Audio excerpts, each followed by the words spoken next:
د شپې داستان.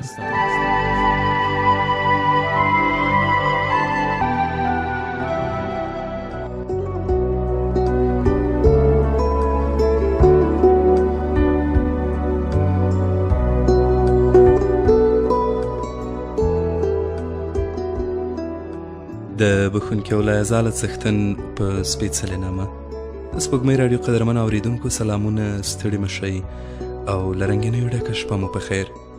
دا د یو وار بیا مو زه سلمې ورور د شپې داستان خپرونو په لړ کې د ژوند یوې بلې پاڼې ته هرکلی کوم.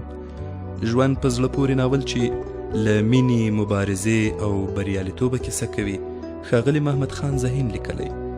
هیله ده د داستان له تېرو برخو مو خوند اخیستی وي. په همدې هیله د نن شپې داستان را پیلوو.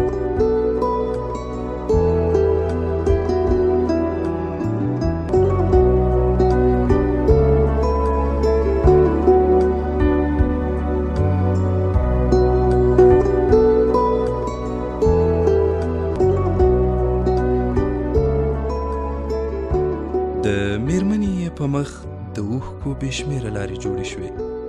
په ژړغوني غږ یې وویل: هیله کوم یو وار خو موبایل ورکړئ.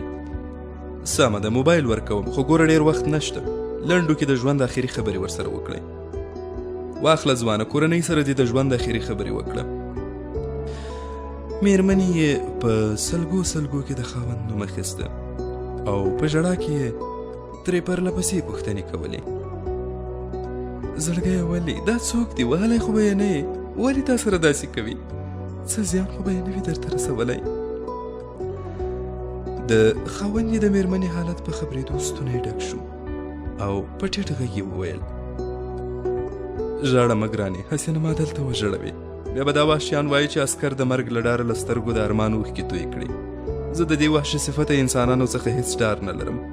ما ته دعا کوئ چې خدای څه کوي دا وحشیان یې هم نشي لیدی. میرمنې یې چې د خپل خاوند ټینګ عزم ولید، فکر یې وکړ چې ممکن خاوند یې د ځان تسلیمېدو پر ځای د کوم غبرګون تابع نیسي. په ډکو سترګو یې ورته د ځان خلاصون سوالونه کول او په وار وار یې همدا ویل چې څه وکړه، که نه ستا نه بغیر زه یوه شېبه هم نشم تېرولی. دې خبرو کې و چې د ځوان له لاسونو هغه کرکجن غږ لرونکي سړي د موبایل اخیستلو غږ وکړ. ځوان وویل: یوه دقیقه صبر وکړه، یوه جمله ویل غواړم. ولاړ کس همداسې د موبایل اخیستو په پار نیم ځوړند پاتې شو. یوه دقیقه صبر وکړه، یوه جمله ویل غواړم. ولاړ کس همداسې د موبایل اخیستو په پار نیم ځوړند پاتې شو. خاوند یې میرمنې ته وویل چې د موبایل اواز پورته کړه. غواړم یوه جمله تاسو ټولو ته ووایم. خونه کې د ساندو ویر خپور و. میرمنې یې په ډکو سترګو ټولو ته د دې جملې د اورېدو بلنه ورکړه. ډېر ژر خونه کې د خاموشۍ فضا خوره شوه. ځوان عسکر د زړه په ډاډ داسې وویل: بیا به راځم لارې مې څارئ، بیا به راځم لارې مې څارئ، که مرګ را مخکې نه شو خامخا درځمه. د دې په ویلو یې دروند غږ وکړ: دعا کوئ. په همدې سره د ډزو غږونه د ځوان پر غږ برلاسې شول. کور کې هم د خاموشۍ فضا ژړغونو کریکو ماته کړه. میرمنې یې په سلګیو کې ډېر غږونه د پوښتنې په پار وکړل، خو کوم ځواب یې ترلاسه نه کړ. په ژړغوني غږ یې خدای ته د عذر لاسونه پورته کړل او په ژړا ژړا یې الله پاک ته زارۍ پیل کړې: یا الله، که به ما یوه ورځ هم ستا په مینه تا ته سجده کړې وي نو خیر دی، د هغې له مخې زما خاوند په خپل امن کې وساته او ته یې ژوندی خپل کور ته راستون کړه. ګاونډیان هم را رسېدلي وو. هغوی هم د تسلۍ هڅې کولې، خو تر ډېره بې پایلې وې. بله شپه هم په ویښه تېره شوه. سهار چې د کورنۍ هیلې هم یو څه مړاوې شوې، ناڅاپه دروازه کې لوړ غږ شو: سپوږمۍ، زه راغلم. میرمنې د دې غږ په اورېدو لاره خطا کړه چې څه وکړي. له خونې تر دروازې لاره یې څو قدمه کړه او ځان یې د مرګ له خولې راوتې خاوند په غېږه کې واچاوه. خپلو اندرندو ته یې په ډکو سترګو چیغې کړې چې راشئ، ورور مو راغی. مورې راشه اتل زوی دې راورسېد. دا چې خبره بیخي ډنډوره شوې وه، ګاونډیانو ښځو، ماشومانو او ان ځوانانو هم د دوی یو بل په مینه ښکلول ولیدل، او دوی هم د مینې په داسې مقام کې ول چې هیڅ یې شاوخوا نورو خلکو ته پام نه و. ځینو مشرانو دغه کړنه ښه ونه انګېرله، خو یو ځوان په مسکا یې مشر ته مخ ور واړاوه او په خندا یې وویل: د دوو زړونو په کیسه او د عشق په مرتبه کې ګوتې وهل د ښو خلکو کار نه دی. ځئ چې موږ ترې ووځو.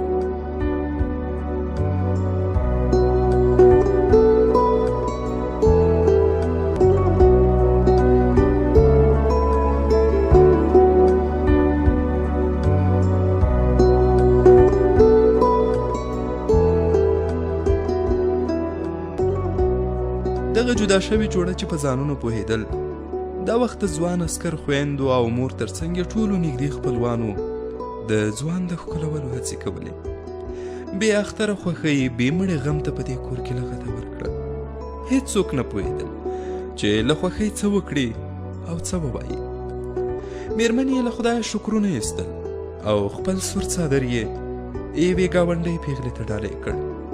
په مسکا یې وویل: واخله، کیدای شي ستا هم همداسې مینه ناک ځوان نصیب شي. خاوند یې خپلې مېرمنې ته په کتو ځان سره همدا ویل: له تا پرته مې د ژوند په دایره کې ساه ورکېږي. وخت مې د تنهایۍ تورې پنجرې ته سپاري. د ژوند له کتابه مې تورې کډه کوي او د فکر له خیالي اسمانه مې ستوري تښتي. دې فکرونو کې و چې مېرمنې یې د خلاصون په اړه ترې وپوښتل. عسکر په مسکا وویل: مړې تا خو داسې ژړل، زموږ د زړه وغورځاوه. که زه بله ورځ ووژل شم ته به همداسې کارونه کوې. مېرمنې یې د مرګ ټکي په اورېدو لکه د کندهار انار رنګ تک سور شو او د ټولې کورنۍ په مخ کې یې د خاوند په خوله خپل لاسونه کېښودل. د مرګ په اړه چې یوه کلمه هم بله ونه وایي، د خلاصون کیسه وکړه. خاوند یې اوږده ساه واخیسته او په خبرو یې پیل وکړ. کله چې مې تا سره خبرې کولې نو د هغه ځناور اوږه د موبایل اخیستلو په پار زما لور ته مایله شوه چې په اوږه کې یې ټوپک زما په څنګل ولګېده. همدلته مې د خپلې عسکرۍ له زده کړې تکتیکه کار واخیست او د ټوپک په اخیستلو مې لومړی په هغه او وروسته مې د هغه په نورو ملګرو ډزې وکړې. د خبرو په جریان کې د کورنۍ ټول غړي غوږ ول او په مخ کې یې د انتقام رنګونه راتلل. مور یې وویل: ولې زویه هغوی تش لاس ول؟ نه مورې، زه هغوی د وژلو په نیت د فلم بردارۍ کامرو سره له خپله مرکزه لرې دښتې ته په موټرو کې بوتلم چې ما له ټوپک اخیستلو سره سم ځان د موټر تر شا ورساوه او هغوی یو مې هم ښورېدو ته پرې نه ښودل. که څه هم هغوی د موټر په ښکته سر یو څو ډزې وکړې، خو زه شکر د موټر په بره سر کې وم. د هغوی له ختمولو سره سم مې 2 خپلې او 2 پردۍ ځان تر بازار او بیا تر کوره راورساوه. ټولو د شکر ویستلو په پاره خدای ته د مننې لاسونه پورته کړل او د هغه له درباره یې ځوان ته د نوي ژوندون په ورکړه منندویي کوله. له رخصتۍ څخه دې جوړې په خورا ډېره مینه خوند واخیست او د یو بل ژورو دردونو ته ټکور شول. دا وخت د ځوان د مېرمنې امیدواري له 8 میاشتو اوښتې وه. د راتلونکي ماشوم جنسیت هم معلوم شوی و. مېرمنې یې له خاونده پوښتل: نن په ایمان راته ووایه چې زه او زما لور درته یادېدو او که نه؟ موږ دواړو خو تا پسې ډېر وژړل، آیا ته هم ژړېدې او که نه؟ خاوند به یې سترګې ورته په سترګو کې ښخې کړې او له خولې به یې ورته داسې ووتل. هغه یې رښتیا ویلې چې له زړه نه زړه ته لار وي. څنګه چې ستاسې یادېدم همداسې زه هم کړېدم.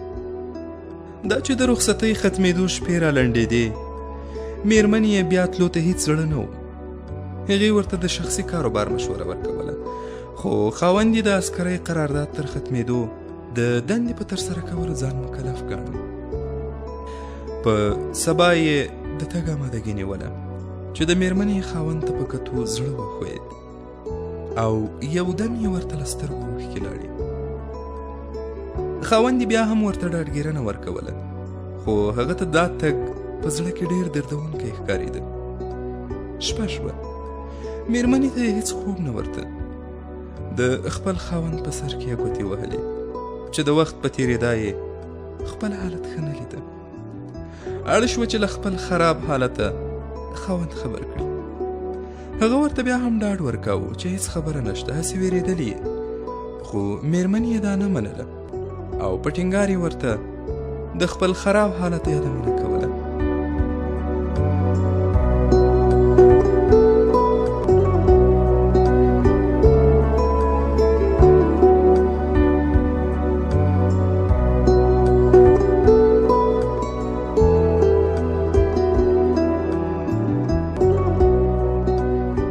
عسکر ځوان خپله مور خبره او روغتون ته د تګ تابیه ونیوله. ورغله. ځوان بهر انتظار وستو. د تورې شپې په چوپه چوپتیا کې ځوان له روغتونه د ماشوم د ژړا څو کریکې واورېدې. مسک شو او له ربه یې شکر وایست. لږه شېبه وروسته یې مور د دوا پارچه په لاس د زوی خواته راغله. د زړه په زور یې مسکا وکړه او زوی ته یې د لور د پیدایښت مبارکي ورکړه. عسکر ځوان هیڅ نه پوهېده چې له خوښۍ څه وکړي. په بیړه یې دوا راوړه او وار وار یې د روغتون دروازې ته کتل چې کله به خپله مېرمن او لور وګوري. وخت وروسته یې مور د موټر تاوولو غوښتنه ترې وکړه چې کور ته د تللو آمادګي ونیسي. ځوان د موټر مخه د کور او سترګې د روغتون د دروازې پر لور ودرولې چې مور یې ماشوم په غېږ او ترور یې د مېرمنې لاس نیولی د موټر پر لور را روان دي. له موټره ښکته شو. د خپلې مېرمنې بل لاس یې ونیو او ټول یو ځای موټر ته پورته شول. ځوان څو منه پلې واخیستل او ښه په خوښۍ د کور په دروازه ننوتل. خپل قومندان ته یې هم د ټلیفون له لارې د لور د پیدایښت څیری ورکړ. هغه د مبارکۍ ترڅنګ د 3 نورو ورځو اجازه هم ورکړه. دا 3 داسې ورځې وې چې هیڅ کله ترې په نورو ورځو دومره خوند نه واخیستل شوی. عسکر خپلې مېرمنې ته په مسکا مبارکي ورکړه او خپله لور یې په تندې ښکل کړه. په 3مه ورځ سهار یې خپلې مېرمنې ته د تګ وویل، خو د مېرمنې یې بې واکه له خولې ووتل. لیونۍ به شم مرمه، داسې مه وایه چې ځمه، بې له تا به لیونۍ شم، ستا په مینه قسم خورمه. خاوند یې اوښکې ورپاکې کړې او په مسکا یې وویل، واده ظالم لورې دغه د شاعره هم شوې، ژاړمه انشاءالله چې ډېر ژر به راشم، بیا به یو ښه پروګرام ونیسو، ختم به هم وکړو او بیرته به په تخت کینو. ځوان د کور ټول غړي په ژړغونو سترګو پرېښودل او د کور له درشله بهر شو. لاړ. د تېرې کارنامې په اړه د مشرانو له لورې وستایل شو. دنده یې په پوره ځواک ترسره کوله، خو ترڅنګ یې رخصتۍ راتلو ته هم شیبې شمېرلې. وخت چې څومره هم بیرته نږدې کېده، نو مېرمنه یې له ماشومه او ماشومه یې له مور ډېره په زړه ورېدې چې بالاخره د انتظار شیبې یې را لنډې شوې. په څو ورځو کې یې رخصتي پیل کېده. له مېرمنې نه یې د څه راوړلو پوښتنه وکړه. هغې ورته وویل، که رښتیا په تخت کینو نو ګوره زه په هغه زوړ کمیس کې نه کینم، ما ته در سره یو نوی سپین کمیس هم واخله او لور ته مې هم ښایسته ښایسته لباسونه. خاوند یې مازدیګر قرارګاه ته نږدې بازار کې سودا وکړه. ځان یې تګ ته پوره آماده کړ چې د شپې ناوخته په قرارګاه باندې د دولت مخالفینو برید وکړ. ټول په خوب ویده ول، پرته له څو پیردارانو چې هغوی هم د بریدګرو له لورې په ابدي خوب څملاستل. ټوله قرارګاه کې ډزو او د خلکو د غوغا غږونه خپاره شول. دا چې دوی تر ډېره ناوخته یو بل سره ګپ لګولی و، نو د برید په اړه یې مېرمنې ته وویل. د هغې په زړه کې بې ډزو شور ګډ شو. د خاوند یې د موبایل بندېدلو غوښتنه ترې وکړه. مېرمنې یې په وار وار همدا پوښتنه کوله چې آیا ته ښه یې؟ آیا زخمي شوی خو نه یې؟ خاوند به یې هم ځواب ورکاو چې تر اوسه خو هر څه سم دي، خو کاته راته ډېره جنجالي ښکاري. غوغا ورو ورو ډېرېده چې د ځوان عسکر د خونې دروازې درز ښځه یو ځل بیا ورخطا کړه او په ژړغوني غږ یې وویل، ګرانه ته ښه یې؟ خاوند یې پر ځای د دې چې ده ته ځواب ورکړي په زوره او دهشتي غږ یې د ده خونې کې ننوتي بریدګر ته د تسلیمېدو امر وکړ. د بریدګر له لورې هم سمدواره ډزې شروع شوې، خو عسکر له وړاندې په یوه منظم ځای کې ناست و او ځوابي ډزې یې پیل کړې. خوله په خوله ډزې وې. بریدګر او عسکر دواړو الله اکبر چغې وهلې. ډېرې مرمۍ د دواړو له لورې د یو بل وژلو په پار تبادله شوې، چې دې کې د عسکر له شپېلۍ ووتلې مرمۍ د بریدګر په ټټر ورننوته. هغه په دردېدونکي ډول تندی ترې وکړ. په ډېرې سختۍ یې ځان پورې تړلو چاودېدونکو توکو بدن ته د لاس ور وړلو هڅه کوله. د عسکر سترګې د دې حالت په لیدو رډې راووتې. ژر یې څو نورې مرمۍ هم پرې تشې کړې، خو له ځانه تېر بریدګر ځان پورې د تړلو چاودېدونکو بټن ته لاس ور ورسېد او د یوې زورورې چاودنې غږ تر ډېرو لرې ځایونو هنګاسې وکړې.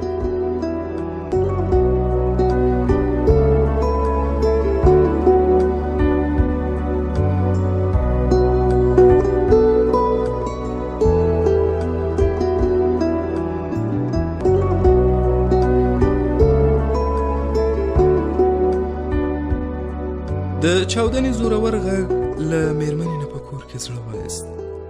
په چغو چغو یې د خپل خاوند د روغتیا پوښتنه کوله، خو خاوند یې چې د وجود په ډېرو برخو د چاودېدونکو توکو پارچې خوړلې وې، له لږ ځنډ وروسته یې د زړه په ډېر زور مېرمنې ته یو څو کلمې وویلې.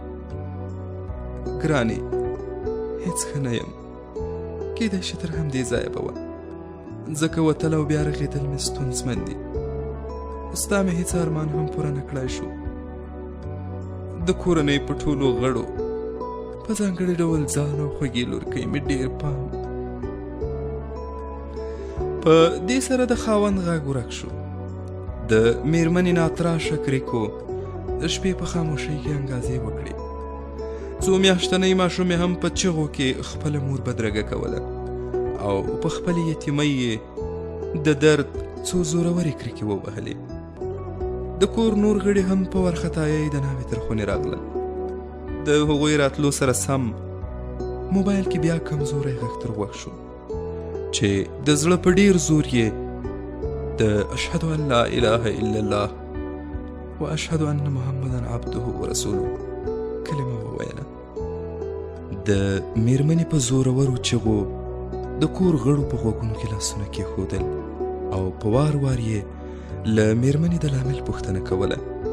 مېرمنې په چغو چغو د شهید عسکر مور ته غېږه ورکړه او په زورور غږ یې وویل: مورې، ما ته تور څادر راوړه، زه کونډه شوم.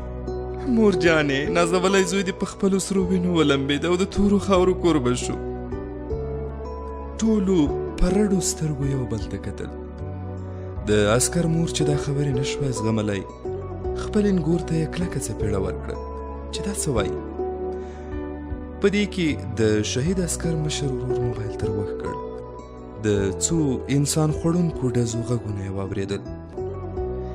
د شهید مېرمنې په څپېړې هېڅ درد محسوس نه کړ او په غېږ کې یې خواښې نوره هم ټینګه کړه. چغې یې لا زورورې شوې: مورې، ستا د نازولې به اوس یوازې جنازه راځي.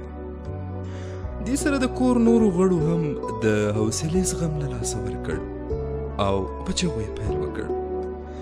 د شهید کونډه شوې مېرمن ټولو اندرندو ته په غېږ کې هم دا ویل چې نور مو اتل ورور د خاورو میلمه شو، ما هم مړه کړئ، ځکه زه نور ژوند نه غواړم. تر سهاره د کور خاموشي چغو په سر اخیستې وه. سهار مهال یې مېرمنې د میز پر سر د خپل خاوند انځور ته پام شو. ورمنډه یې کړه، په غېږ کې یې ونیو او بیا یې په چغو پیل وکړ. د عسکر له شهیدېدو وروسته یې د کونډې مېرمنې ژوند تېرول په انګار درېدل و. هر کله به یې انځورونه راخیستل او ځان سره به یې د ویر ساندې ویلې. خپلې یتیمې لور ته یې په کتو زړه ډېر دردېده. سلګۍ به یې وهلې، ان کله خو به یې په دې سلګیو کې کېدونکې خبرې هم بندې بندې شوې. او کله ناکله به بېسده شو. له دود سره سم وخت وروسته د شهید عسکر په میرمنې څادر واچول شو او د دویم لور په نکاح شو. د میرمنې له زړه به هیڅ پخوانی خاوند نه واده او هر کله به یې په اخترونو کې د هغه ځوان د مزار دیدار ته ورتله. هغه ځوان چې دی ورسره په ژوندونې د مینې لوبې کړې وې. لور ته په کتو به یې هر کله ژړل. سترګو یې نور سور رنګ خپل کړی و. کورنۍ یې اړ شوه چې د فکر ښه والي لپاره یې یتیمه ماشومه ترې د مشر لیور کور ته چې په ښار کې اوسېدل بوځي او هلته د ژوند څو کلونه تېر کړي.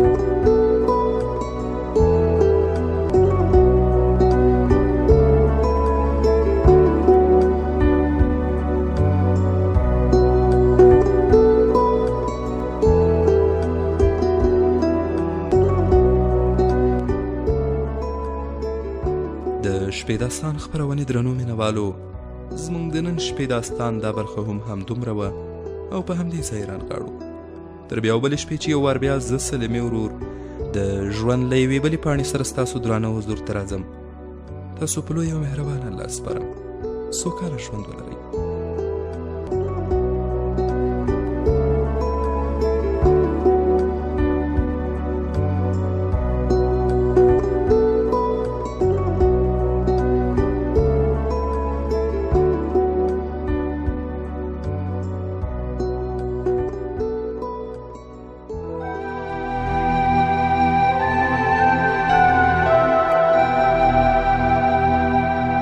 د شپې داستان.